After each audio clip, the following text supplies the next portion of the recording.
નમસ્કાર વિદ્યાર્થી મિત્રો, આપ સૌનું સ્વાગત છે મારી યુટ્યુબ ચેનલ જેનું નામ છે GTU સ્ટુડન્ટ્સ. તો મિત્રો, આપણે યુનિટ નંબર 10 જે છે એન્વાયરમેન્ટલ સાયન્સની લેક્ચર સિરીઝ ચાલુ કરેલી છે અને આ છે આપણો પાર્ટ નંબર 2, જેમાં આપણે જોવાના છીએ પ્રદૂષણ અને તેના પ્રકારો, એટલે કે pollution and its types. Okay, we know કે યુનિટ નંબર 10 નું વેઇટેજ DDCT ના પ્રમાણે જોવા જઈએ તો 10% નું છે.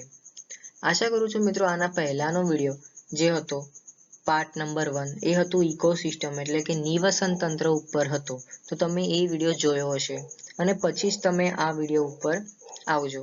આઈ પ્રોમિસ કે તમને આ વિડીયો તમને બહુ મજા આવશે. બરાબર, તો ચલો વિડીયોમાં આગળ વધીએ. એ પહેલા તમે મારી યુટ્યુબ ચેનલમાં નવા છો તો સબસ્ક્રાઇબ કરી લેવા વિનંતી, અને અગર જૂના છો તો તમે તમારા મિત્રો સાથે શેર કરી દેવા વિનંતી. તો ચલો વિડીયોમાં આગળ વધીએ. આ વસ્તુ ખબર પડવી જોઈએ કે ભાઈ આખિરકાર આ પોલ્યુશન એટલે કે પ્રદૂષણ શું છે. તો મિત્રો, પ્રદૂષણ જે શબ્દ જે છે એ લેટિન વર્ડ પોલ્યુરે ઉપરથી આવ્યો છે, જેનો અર્થ થાય છે દૂષણ. ઓકે, તેથી આપણે સામાન્ય માણસની દ્રષ્ટિએ એવું થઈ ગયું કે પ્રદૂષણ જે છે એ એવી વસ્તુ છે જે પર્યાવરણને કેવું કરે, દૂષિત.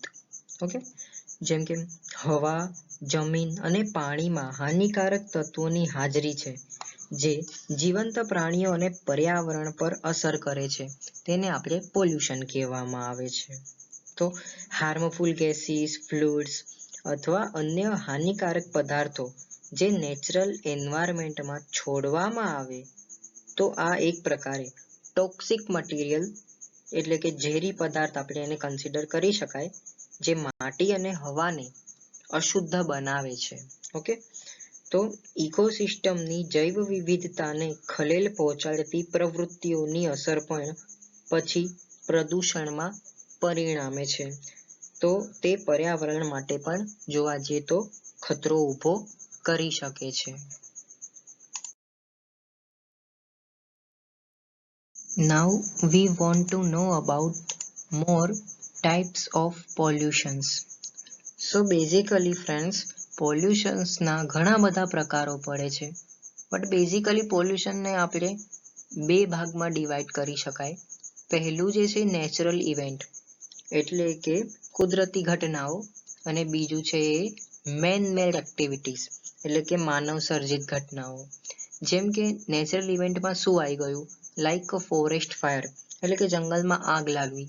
તો મિત્રો આમાં જે છે માનવનો કોઈ હાથ નથી, મતલબ કે આ જે છે એ નેચરલી થાય છે. બીજું જે છે મેન મેડ એક્ટિવિટી એટલે કે માનવ સર્જિત પ્રક્રિયા, જેમ કે આજકાલ તમે રોડ ઉપર જોવો છો કાર્સ, બરાબર, તો કારમાં જે છે શું થાય છે તો કે એર પોલ્યુશન. બીજું છે ફેક્ટરીઝ, પછી ન્યુક્લિયર વેસ્ટ. તો આ બધું જે છે શું છે તો ફેક્ટરીઓથી પણ એરનું પોલ્યુશન થાય છે, ન્યુક્લિયર વેસ્ટથી પણ એરનું પણ પોલ્યુશન થાય છે, as well as water pollutions બી થાય છે. સો તેને આપણે અગર પોલ્યુશન્સને હજી ઘણા બધા પાર્ટમાં ડિવાઈડ કરવું હોય તો જુઓ, એને આપણે ડિવાઈડ કરી શકાય air pollution, water pollution, soil pollution એટલે કે જમીનનું પ્રદૂષણ, અને નોઇઝ પોલ્યુશન એટલે કે ધ્વનિનું પ્રદૂષણ. તો વન બાય વન આપણે ડિટેલ્સમાં જોઈએ. પહેલું જે છે આપણે જોઈએ એર પોલ્યુશન, કે જેને આપણે હવાનું પ્રદૂષણ કહેવામાં આવે છે. તો બેઝિકલી મિત્રો, હવાનું પ્રદૂષણ જે છે એ વાતાવરણમાં જે દૂષિત પદાર્થો હોય છે, બરાબર, તો જેમ કે chemicals, harmful gases, particulates, biological molecules વગેરે, તો આ બધા એટમોસ્ફિયરમાં હાજર હોય છે. એના થ્રુ આપણને કેટલીક ગંભીર સમસ્યાઓ ઊભી થાય છે, હેલ્થ ઇશ્યુ થાય છે, કેમ કે આ જે કોન્ટામિનાટ્સ જે છે એ બહુ આપણા શરીર માટે હાનિકારક છે. ઓકે, સો અગર હું વાત કરું કે ભાઈ એર પોલ્યુશનને ફાળો આપતા કેટલાક કારણો કયા કયા છે, તો જુઓ, સૌથી પહેલું છે બર્નિંગ ફોસિલ ફ્યુઅલ્સ, બીજું છે માઇનિંગ ઓપરેશન્સ, ઓકે, અને ત્રીજું જે છે એ exhaust gases from industries and factories. તો આ બધા કારણો એવા છે કે જેની કારણે air pollution day by day increase થતું જાય છે. હવે મિત્રો જોઈએ કે વાયુ પ્રદૂષણની અસરો શું શું થાય છે. ઓકે, તો સૌથી પહેલું જોઈએ તો કે શ્વસન સંબંધી બીમારી અને કાર્ડિયોવેસ્ક્યુલર સમસ્યાઓનું જોખમ વધે છે. ઓકે, બીજું શું છે તો કે ચામડીના રોગોનું પણ રિસ્ક જે છે એ વધી શકે છે. ત્રીજું શું છે તો કે કેન્સરનું જોખમ પણ જે છે એ આમાં રિસ્ક વાળું કામકાજ છે. એર પોલ્યુશન જો થાય ને તો કેન્સર પણ થઈ શકે છે. બીજું ગ્લોબલ વોર્મિંગ પણ એર પોલ્યુશન થી થઈ શકે છે. ઓકે, ચોથું પાંચમું જે છે એ છે એસિડ રેઇન એટલે કે એસિડ વર્ષા પણ થઈ શકે છે. પછી ઓઝોન ડિપ્લેશન્સ પણ થઈ શકે છે એર પોલ્યુશન્સ ના કારણેથી. અને પછી જોવા જઈએ તો વાઇલ્ડ લાઈફ એટલે કે આપણું જે વન્ય જીવન જે છે એ પણ સંકટમાં આવી શકે છે જો આપણે આ એર પોલ્યુશનને આપણે હલકામાં લીધું ને તો. મિત્રો વૈજ્ઞાનિકો એવું કહે છે કે જો આપણે આ વાયુ પ્રદૂષણ જે છે એને લેફ્ટ અનચેક એટલે કે હાથમાં નહીં લીધું એમ જ એને છોડી દીધું કે જવા દે ને યાર, જે થાય એ થાય, બરાબર, તો એ ખરેખર ખૂબ ખરાબ છે આપણી માટે. કારણ કે એના કારણેથી ગ્લોબલ વોર્મિંગ થઈ શકે છે. અને આ ગ્લોબલ વોર્મિંગ કે જેનો ગ્રીન હાઉસ ઇફેક્ટ પણ કહેવામાં આવે છે, તો આ ગ્રીન હાઉસ ઇફેક્ટ પણ થઈ શકે છે જે આપણા માટે, પૃથ્વી માટે બહુ ખરાબ વસ્તુ છે. ઓકે, આપણે જોઈએ વોટર પોલ્યુશન. તો કે બેઝિકલી વોટર પોલ્યુશન જે છે કોના કારણેથી થાય છે? તો સિમ્પલ છે યાર, વોટર પોલ્યુશન જે છે એ આપણા કારણેથી થાય છે. તો ક્વેશ્ચન હશે કઈ રીતે? તો જુઓ, વોટર પોલ્યુશન જે છે એવું કહે છે કે એટલે કે વોટર પોલ્યુશન જે છે ત્યારે થાય છે જ્યારે ટોક્સિક પોલ્યુટન્ટ્સ એટલે કે ઝેરી પ્રદૂષકો અને પર્ટિક્યુલર મેથડ્સ, બરાબર, શું થાય છે વોટર બોડીઝમાં, જેમ કે લેક્સ એટલે કે તળાવ, નદીઓ અને સમુદ્રમાં જતું રહે છે. ઓકે, તો આ દૂષકો જે છે સામાન્ય રીતે હ્યુમન એક્ટિવિટીઝના કારણેથી જ થાય છે. અને ઓઇલ સ્પાઇલ્સ એટલે કે તેલનું જે સ્પિલ્સ હોય ને એના દ્વારા રજૂ કરવામાં આવે છે. બરાબર, તો બેઝિકલી જે છે DDCT માં આના રિલેટેડ એક ક્વેશ્ચન બી પૂછાઈ ગયો છે કે વોટર પોલ્યુશન જે છે બેઝિકલી કોના કારણેથી થાય છે? તો બેઝિકલી આપણે હ્યુમન એક્ટિવિટીઝ એટલે કે આપણા કારણેથી જે છે થતું હોય છે. હવે ક્વેશ્ચન હશે ભાઈ આપણે તો શું કરીએ છીએ? તો જુઓ, મેં અમુક કારણો પણ મેન્શન કર્યા છે કે આના કારણેથી જે છે વોટર પોલ્યુશન જે છે એ થાય છે. તો બેઝિકલી સૌથી પહેલું જે છે એ શું છે તો કે dumping solid waste in water bodies એટલે કે જે આપણે કચરો જે છે આપણે શું કરી દઈએ છીએ જનરલી, આપણો જે બધો કચરો જે છે એ નદી અને તળાવમાં જ જતો રહે છે. તો એના લીધે પણ જે છે વોટર પોલ્યુશન જે છે થતું હોય છે. બીજું છે કે disposing untreated industrial sewage in water bodies એટલે કે ઇન્ડસ્ટ્રીઝમાંથી જે બધો કચરો નીકળે, બરાબર, ઇન્ડસ્ટ્રીઝનો બી કચરો જે છે આ લોકો શું કરે, નદી હોય કે પછી સમુદ્ર હોય એમાં છેલ્લે ભેળવી દે છે. બરાબર, તો આના લીધે પણ જે છે વોટર પોલ્યુશન થવાનું મુખ્ય કારણ આ પણ છે. બીજું શું છે તો કે human and animal waste. Okay, અને ચોથું અને લાસ્ટ જે છે એગ્રીકલ્ચર. જો મિત્રો જે ખેડૂતો જે ખેતી કરે છે ને એનો પણ જે કચરો આવે છે ને તો એ પણ એ લોકો શું કરે છે, ફર્ટિલાઇઝર હોય કે પછી કંઈ પણ હોય બીજું બધું, તો એ બધું પણ જે છે આ તળાવમાં કાં તો પછી નદીમાં ફેંકી દે છે. તો એના લીધે પણ જે છે વોટર પોલ્યુશન થવાની અસર થાય છે. ઓકે, ત્યાર પછી જુઓ મિત્રો, આ જે જળ પ્રદૂષણ જે છે થાય છે તો કે આ આપણા પર્યાવરણ માટે આ લોકો નોર્મલ વાત ગણે છે. બરાબર, વધુમાં જોવા જઈએ તો ટોક્સિક કેમિકલ એટલે કે ઝેરી રસાયણો જે છે એ જીવંત પ્રાણીઓમાં જૈવ સંચિત થઈ શકે છે. ઓકે, અને આ રસાયણો જે છે ખોરાકની સાંકળમાં તેમની રીતે મુસાફરી કરે છે અને આખરે સુધી મનુષ્ય સુધી એ પહોંચે છે. મેં અહીંયા તમને એક્ઝામ્પલ પણ આપેલું છે, કોરોના વાયરસ. VR નો કે કોરોના વાયરસ કઈ રીતે આવ્યો હતો? બેઝિકલી ક્યાંથી આવ્યો હતો તો કે એનિમલ માંથી આવ્યો હતો. એનિમલ નું સેવન જે છે આપણે મનુષ્ય જ કરીએ છીએ. તો મનુષ્યના થ્રુ આ વસ્તુ બધા મનુષ્ય જોડે ફેલાઈ હતી. તો બેઝિકલી જે છે સોર્સ શું હતો તો કે એ હતો આપણા એનિમલ. ઓકે, ટોક્સિક કેમિકલ જે છે એ કોનામાં આવ્યા તો કે ફૂડ ચેઇન દ્વારા પ્રાણીઓમાં આવ્યા. અને પ્રાણીઓનું તમને ખબર છે ઘણા લોકો નોન વેજીટેરિયન હોય છે, બરાબર, તો શું કરે છે એ નોનવેજ ખાય છે અને એના થ્રુ જે છે આ બીમારી જે છે એ ફેલાય છે. જોઈએ મિત્રો સોઇલ પોલ્યુશન એટલે કે એને માટીનું પ્રદૂષણ કે પછી જમીનનું પ્રદૂષણ પણ કહેવામાં આવે છે. તો બેઝિકલી મિત્રો સોઇલ પોલ્યુશન કોના કારણેથી થાય છે? તો જુઓ, માટીનું પ્રદૂષણ જે છે એ જમીનમાં જે આપણા કેમિકલ્સ જે છે એ પ્રેઝન્ટ હોય છે જમીનમાં, બરાબર. હવે એ કેમિકલ જે છે એ મેનમેડ પણ હોઈ શકે એટલે કે મનુષ્ય દ્વારા માનવ સર્જિત પણ હોઈ શકે છે. તો આવી રીતે આ સોઇલ પોલ્યુશન્સ થવાનું મેઇન કારણ આ છે. પછી કોઈ આ સોઇલ પોલ્યુશન જે છે બેઝિકલી પ્રત્યક્ષ રીતે કે પછી પરોક્ષ રીતે ડાયરેક્ટલી ઓર ઇનડાયરેક્ટલી જે છે એ આપણને જ નુકસાન કરે છે. ઓકે, દાખલા તરીકે અગર આપણને એને રોકવું હોય તો કોઈ એક્ઝામ્પલ, કોઈ સોલ્યુશન્સ, તો જો આપણે જે છે ને આ સોઇલ પોલ્યુશનને રોકવું હોય ને મિત્રો, તો બેઝિકલી શું કરવું પડે તો કે છોડ કે પછી ઝાડ જે છે એ વાવવા પડે. હવે પ્લાન્ટ્સ ને બધું ઉગાડીશું તો શું થશે તો કે આ ટોક્સિક કેમિકલ જે પ્રેઝન્ટ છે સોઇલમાં, તો આ પ્લાન્ટ્સ જે છે એને એબ્સોર્બ કરી લેશે. તો બેઝિકલી આપણે આવું સોઇલ પોલ્યુશન જે છે એ રોકી શકાય છે. સો સોઇલ પોલ્યુશનને જે છે આપણે બીજા નામે એવું પણ કહી શકાય કે માટીનું દૂષણ. Okay, degradation of land due to presence of chemical or any other man-made substance in the soil. Okay, પછી બીજું કહે છે કે ભાઈ ઝેનેબાયોટિક જે છે એ પદાર્થો જમીનની કુદરતી રચનામાં ફેરફાર કરે છે. ઓકે, અને તેને નકારાત્મક રીતે એટલે કે નેગેટિવલી ઇમ્પેક્ટ કરે છે, નકારાત્મક રીતે અસર કરે છે.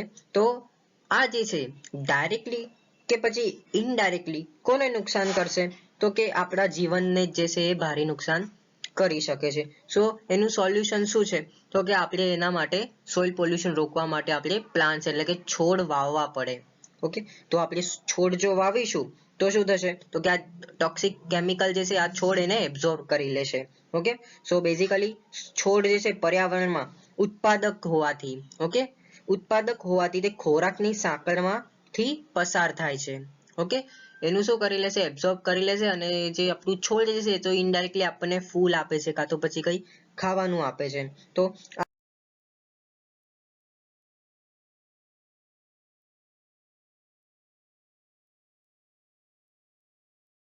સોઇલ પોલ્યુશન સમજી લીધા પછી તમારા માઇન્ડમાં એક આવો ક્વેશ્ચન પણ આવવો જોઈએ કે એવા કયા કોમન રીઝન છે કે જેના કારણેથી સોઇલ પોલ્યુશન થઈ શકે છે.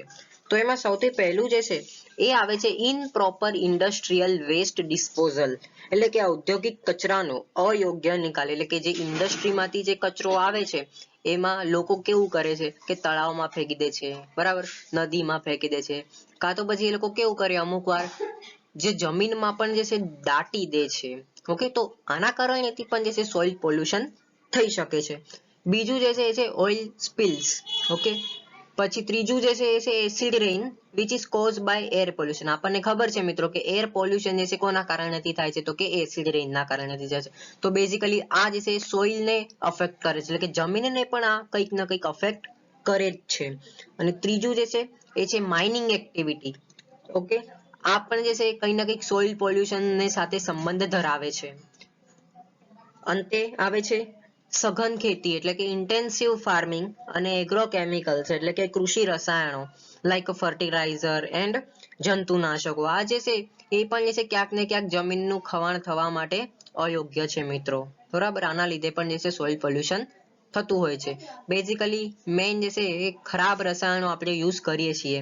ઘણી વખત ફાર્મિંગ કરતી વખતે જે જંતુનાશકો દવા એમાં યુઝ કરે છે, ફર્ટિલાઇઝર્સનો ઉપયોગ કરે છે, એ પણ ક્યાંક ને ક્યાંક જે છે જમીનનું પ્રદૂષણ થતું હોય છે એના કારણેથી પણ.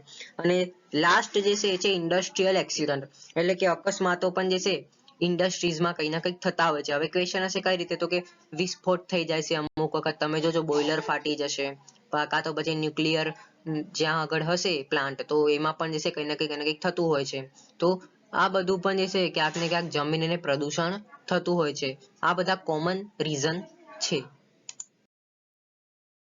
ત્યાર પછી મિત્રો છેલ્લા નંબરનું જોઈએ એ છે નોઇઝ પોલ્યુશન, એટલે કે એને ધ્વનિનું પ્રદૂષણ કે પછી ઘોંઘાટનું પ્રદૂષણ પણ કહેવામાં આવે છે. તો બેઝિકલી મિત્રો ઘોંઘાટનું પ્રદૂષણ જે છે માનવ સર્જિત કહેવામાં આવે છે. ઓકે, તો ધ્વનિનું પ્રદૂષણ જે છે એ જનરલી માનવ સર્જિત છે અને તેના આસપાસના વિસ્તારમાં વધુ પડતા અવાજને દર્શાવે છે. ઓકે, જે કુદરતી સંતુલન એટલે કે નેચરલ બેલેન્સને કેવું કરે છે, ડિસ્ટર્બ કરે છે, એટલે કે ખલેલ પહોંચાડે છે.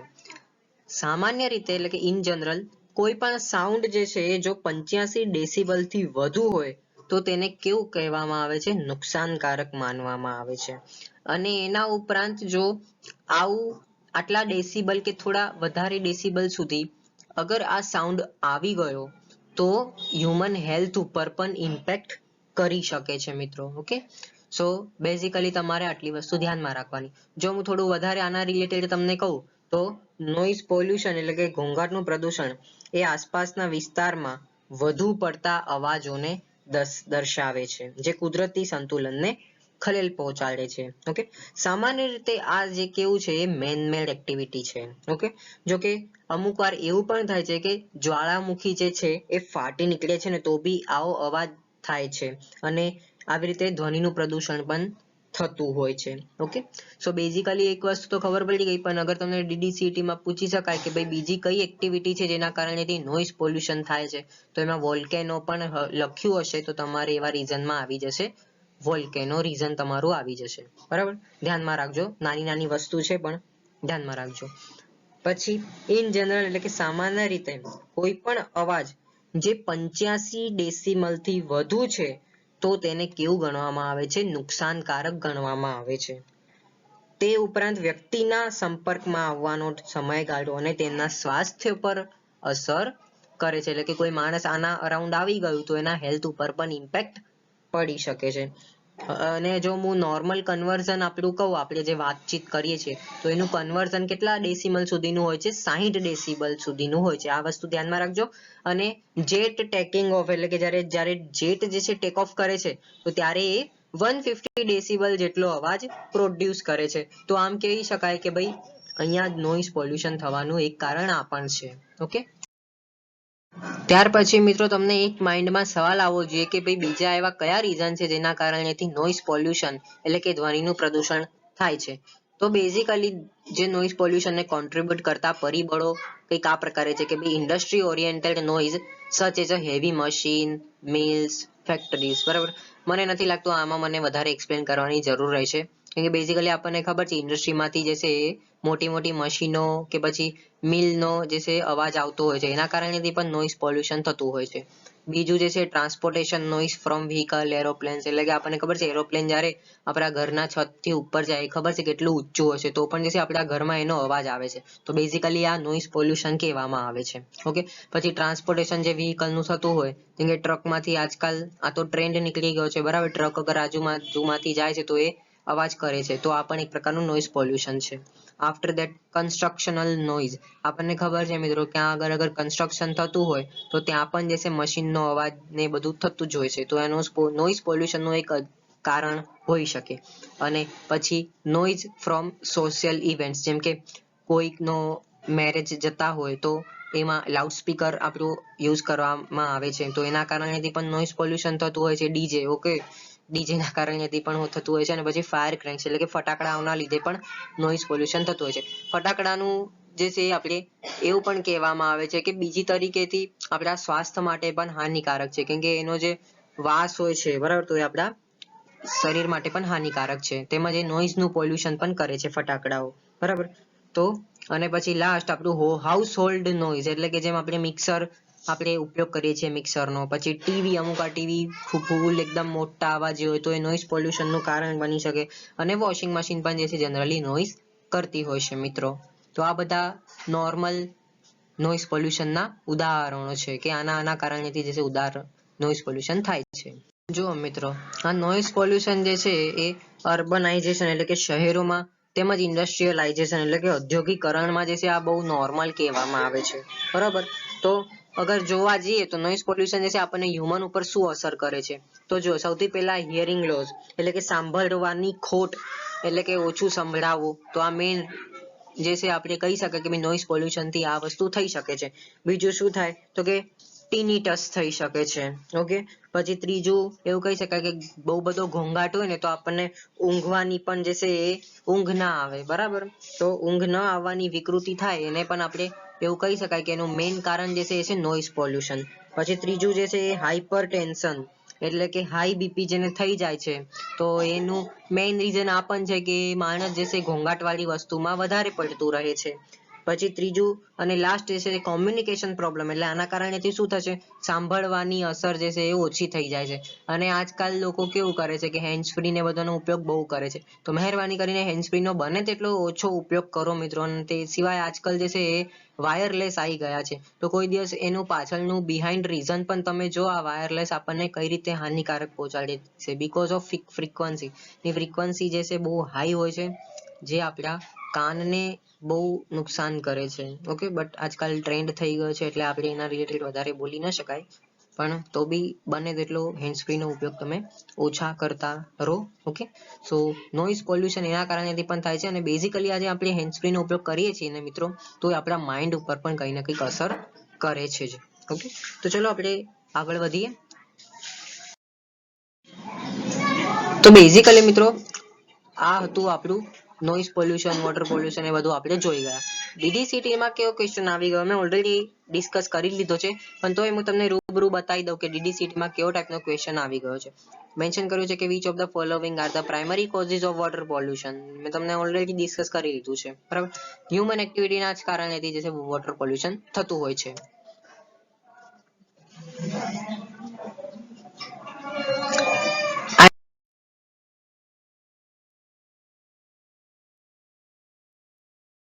હોપ ફ્રેન્ડ્સ કે તમને આ વિડીયો બહુ ગમ્યો હશે અને ખૂબ હેલ્પફુલ થયો હશે.